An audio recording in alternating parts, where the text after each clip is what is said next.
Welcome to Insured Investors, where we share practical real estate investing tips with an insurance twist. I'm your host, Brooke Beats. Let's get started.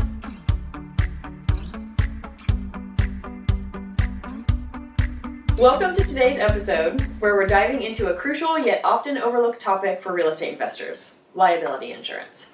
As a real estate investor, protecting yourself from potential risks and legal claims is key to safeguarding your business's future. In this episode, return guest Casey Carter is sharing why liability coverage is vital and the types of liability coverage you should consider to ensure you're fully protected. Welcome back, Casey. Yeah, I appreciate you having me back again. Yes. Okay, let's get into it. What is liability coverage?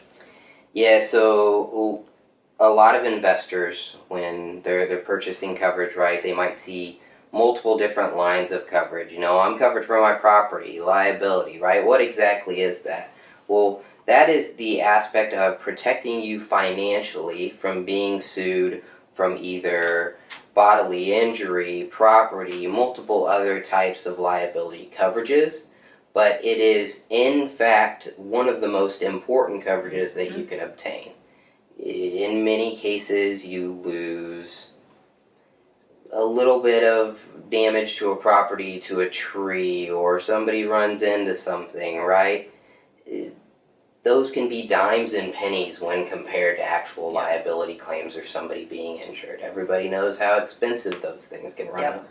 So that's really what's protecting your financial situation from becoming a pile of dirt. Yeah. So why is it so important for investors to have liability insurance? I think the biggest aspect that you're going to see is out-of-pocket expenses if you do not have liability coverage. Yes. You're going to have injuries occurring at the property, right? Or let's say that you are doing your own work and then that work being covered from a liability perspective. Going back to the injury portion, say somebody, God forbid, dies on your property. You know, you could be looking at anywhere from $500,000 to $1 million in a lawsuit on that. Somebody slips and falls. Average claims that we're looking at there are $10,000 to $50,000. Those aren't small chunks of change, and not everybody just has those things lying around. So, again, one of the most important things that you can have is liability to protect your financial assets. So let's talk about liability limits. What are those, and can you tell us what per occurrence and per aggregate mean? Yeah, so when you as an investor, you're looking at your document, you're going to be looking to the right side of your certificate of insurance, and maybe you see numbers of 500/1 million or 1 million/2 million. Well, I have no idea what those means. Those are your limits. So per occurrence, that's the amount that your policy will pay out at any given occurrence, or, you know, an accident is an occurrence. Somebody slips and falls this month, but then next month they slip and fall again. That's where we start getting into adding up to your aggregate limit. Here at National Real Estate Insurance Group, everything that we sell has a minimum of $1 million per occurrence, $2 million aggregate. So at any given occurrence, you could receive up to $1 million from that occurrence. But multiple occurrences can add up to your aggregate. So if you have two different slip and falls or different liability claims that add up to $1 million, that adds you up to your $2 million aggregate. No more in a policy term could be obtained past that $2 million aggregate, or whatever your aggregate limit is. Okay, that makes sense. For investors who self-insure, are they able to purchase liability coverage separate? So they self-insure their property. Can they still get liability coverage from a company, from an agency? Absolutely. And more than anything, I would recommend them to have that premises liability if they're self-insuring their location. Again, something small could happen to the house. You know, you need a new roof, right? Minus your deductible, $10,000, $15,000. It's a lot of money, but not as much as somebody falling or, you know, getting hurt worse on your property. That's where your liability coverage is definitely going to come into play. You might be able to recover from $25,000 property loss from self-insuring.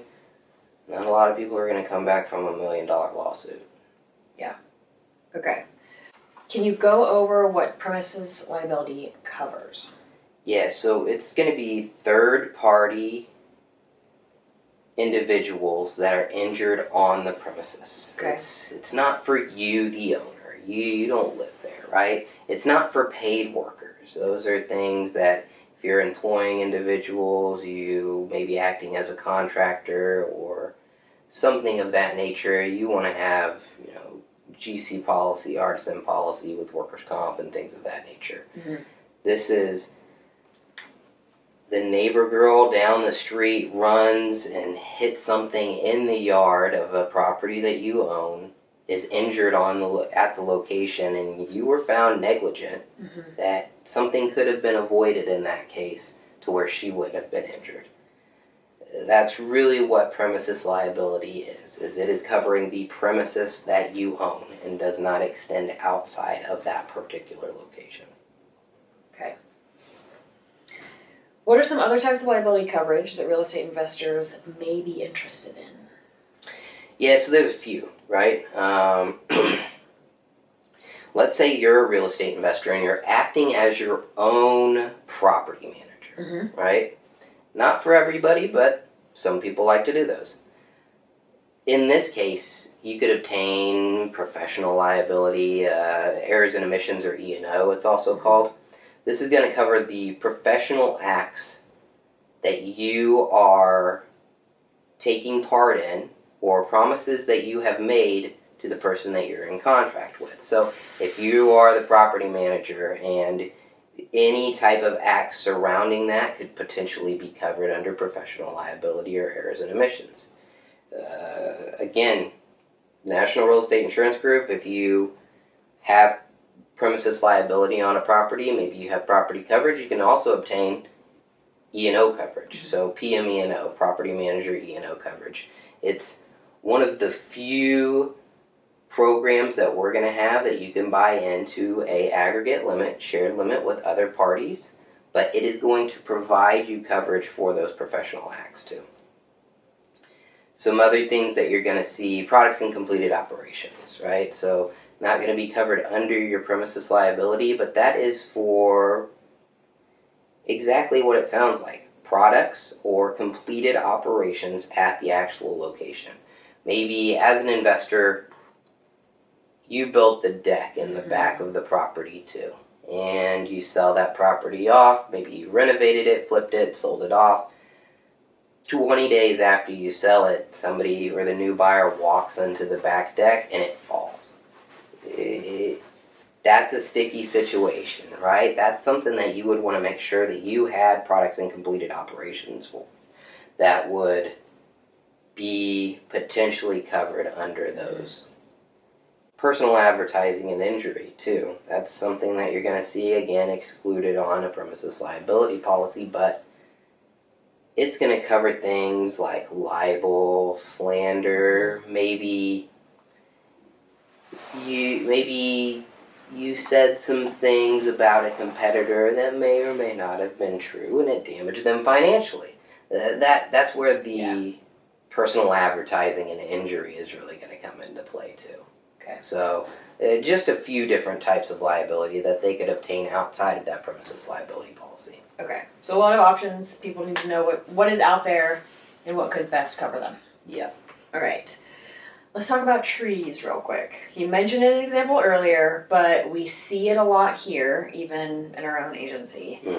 A lot of claims surrounding damage from trees. So, is there a possibility that a liability policy would pay out for any kind of tree damage? For an investor, in most cases, probably not. But there's a few different scenarios that you could get into where we could see some coverage maybe being in place. So, let's say most people are going to think, oh, liability will cover those things. In terms of the wind knocks down a tree, perfectly healthy tree, knocks it over, we're going to look at what the actual peril is. In most cases, if it's wind and hail, healthy tree, knocks over onto a house, that's going to be under your property policy as a covered peril. Okay. Say you just completely neglected that tree, it's dead. You you never took care of it, and clearly everybody knew you didn't take care of it, it falls, that's probably going to be up in the air a little bit more. I'm not going to say that it could be covered, could not be covered, but that's one that you're going to really need to take a little bit more of a look at, and hey, I should have been taking care of that tree. Mm-hmm. Now let's say you hire somebody to come and cut your tree down. Mm-hmm. They're going to have professional liability for their acts of cutting down trees. Maybe it falls, maybe it hits somebody's house. In that case, that's probably where we're going to see liability kick in for a tree falling down on somebody's property. Mm-hmm. That's what they were insured for, was the act of cutting those trees down. So in a professional liability aspect, yeah, I can see that. But in any other one, we're going to be looking more at property claims instead of liability claims there. Okay, so moving on from trees, mm-hmm. What should investors take into consideration when determining how much liability coverage they should purchase?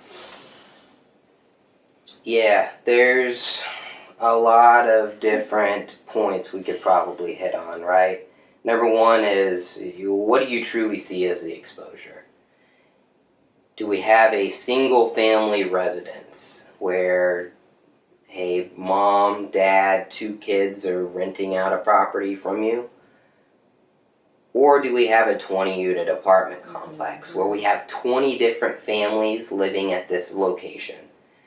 It's not going to be limits per unit in that case. And in most cases, it's going to be, again, the premises or one particular policy for that apartment complex. So if your limits in that case are going to be $1 million per occurrence, $2 million aggregate, there's a lot more risk exposure there than that single-family home. Maybe you're looking at, in this case, excess limits of $2 million per occurrence, $4 million aggregate, or you have an umbrella over this particular policy too that's going to provide coverage in the same form as the underlying coverage, but $1 million, $2 million, $10 million umbrella on top of that. Mm-hmm. In many other cases, in terms of liability exposure, you could be looking at geographic locations. Is there a change in weather patterns that you could consider? Is it in the middle of the desert where you're not going to see any type of ice or snow, or are you in Montana where somebody walking on the sidewalk could come along at any time and slip and fall on your property? Mm-hmm. So a couple of different things to consider in that case, but you always want to just take a look at exactly what is the risk exposure for this location, and should I maybe get a little bit more coverage? Okay. All right, let's move on to the game. Today, we're going to share some lawsuit scenarios, and you'll let us know if liability coverage would come into effect. Okay. First one. A tenant or visitor slips on an icy sidewalk and sustains injury. They sue you for medical expenses and damages, claiming that you neglected property maintenance. Yeah, I mean, that's a situation that could potentially be covered. Yeah. If you were made aware of a dangerous situation and there was no steps taken to actually rectify it or make it a safe environment for people moving or walking around in that space, yeah, that's definitely something that could potentially be covered by your premises liability policy as an investor. Yeah.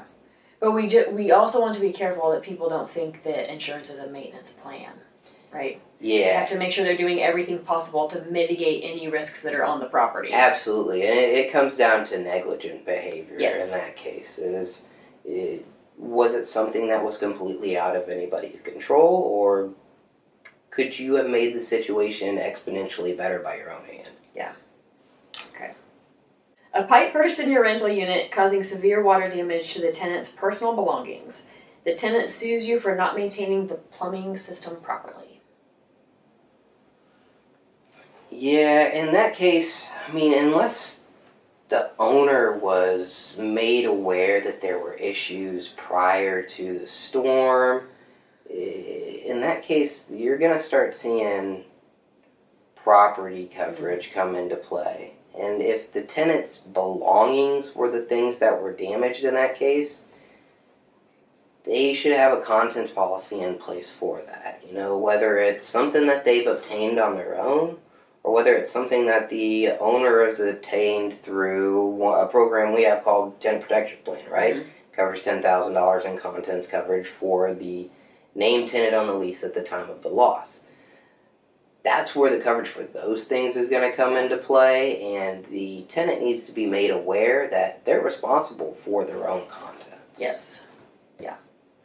That's why it's important. That's why a lot of investors require their tenants to have their own personal policy, because if something like this happens, then they're not going after the landlord. 100%. And, as an investor, I would really recommend that you have those things in place, or you have an option in place for them that covers their own belongings. Historically, we're going to see that in the instance of a loss, if a tenant loses all of their belongings, they're probably going to replace it before they pay your rent. Yes. So that big screen TV is important. Yeah.